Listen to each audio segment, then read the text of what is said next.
What's good, YouTube? It's your boy Kai. Welcome back to another video. Today we got another courtside report from 2K, and all my MyNBA fans, stand up, man. Today is for us. We got some brand new news about MyNBA for 2K23, but we will get into that here in a second. 2K says that this is going to be the year for MyNBA that is going to be banner worthy. So they said MyNBA is going to be GOATed this year, and we will definitely see about that. There is some good news, man, and there is some bad news. We're going to go ahead and go through this courtside report briefly. And as always, I will leave the courtside report link down in the description. So if you want to check it out and read every single little detail, you can. But we're going to go over all of the big stuff. So let's go ahead and jump right on into it. So basically 2K wants to take us back in time with MyNBA this year. This year, MyNBA has evolved into MyNBA Eras. We're able to go back in time in 3 different eras in MyNBA and explore those what ifs. So that is what 2K wants to hit on for MyNBA this year. I'm gonna go ahead and just read this real quick just because this is kind of the focus of what MyNBA Eras is. What if Kobe and Shaq never went their separate ways? What if the Houston Rockets selected Michael Jordan with the #1 overall pick in 1984? NBA 2K23 explore any what if imaginable and experience different basketball eras. So here's the sad news.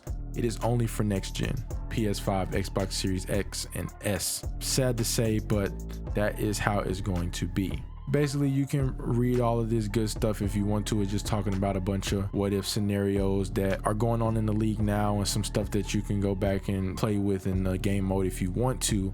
But right here, it explains what an era is. What an era is a specific point in time that you can start playing a new MyNBA. So there are 4 eras in total, 3 of which are actually old school eras. The modern era is regular MyNBA. So if you want to play regular MyNBA, you don't care about any of the old school stuff, then you can start there. But I'm sure you'll probably want to experience some of this new stuff that they've added into the game. So the first era we have is the Magic versus Bird era starting in 1983. Of course, you can go back and make any changes that you want to during this era. You know what I'm saying? What if Michael Jordan got drafted by another team? You make a bunch of changes, but you can go ahead and start here in this era. You know what I'm saying? You can read this. This has more detailed stuff about other stuff that's going on in this era, players that was in that era. You know what I'm saying? You controlling whatever team you control. Say you sell yourself short and picking up MJ to your team, then of course right here it talks about how you can go after Patrick Ewing in the 1985 draft. So here's another what if scenario that you can explore. The next era we have up is the Jordan era starting in 1991. This is at the beginning of Michael Jordan's dominant run with the Chicago Bulls. They talk about Shaquille O'Neal coming up in the 1992 draft, so you can experience all of that stuff there with these different players. Same thing, we got the Kobe era starting in 2002. You know what I'm saying? We got a bunch of greats here, man. It's a bunch of different stuff you can experience with.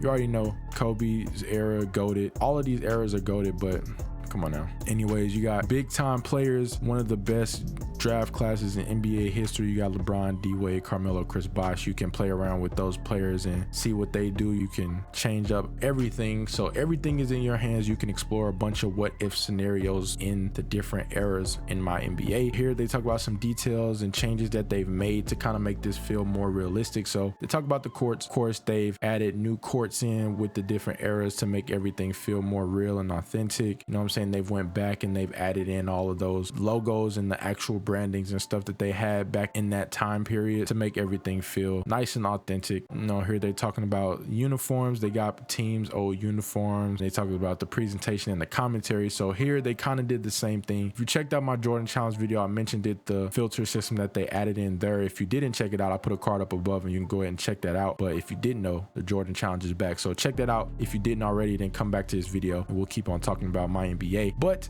they added in the same filter system that's in the Jordan Challenge that they talked about. Playing in these different eras, the presentation will look old. The broadcasting is gonna look like it did back on TV back in that time. So you can see they made changes to all the presentation and the fonts and everything to really give it that old school look how it did back in the day. Here they're just talking about as you progress throughout the years, you'll see those different changes like in the broadcasting with the letters and presentation and graphics and all of that good stuff. More commentary, the audio team added in more commentary. So you got Mike Fratello coming in there alongside Kevin Harlan, Clark Kellogg, all our usual commentators. They went back and put in Mike Fratello for all of the old school eras. You know what I'm saying? Here we got league rules, expansion, relocation, and gameplay changes. So for all of these teams, so for the different eras, you know, teams made a lot of changes back then. You know, the Charlotte Hornets, you know, you got different teams being introduced, the Miami Heat, the Vancouver Grizzlies, you got teams relocating, the Memphis Grizzlies, Oklahoma City Thunder, all of that good stuff. So all of these changes that were going on in the NBA is going to happen in that right time period that it happened in. So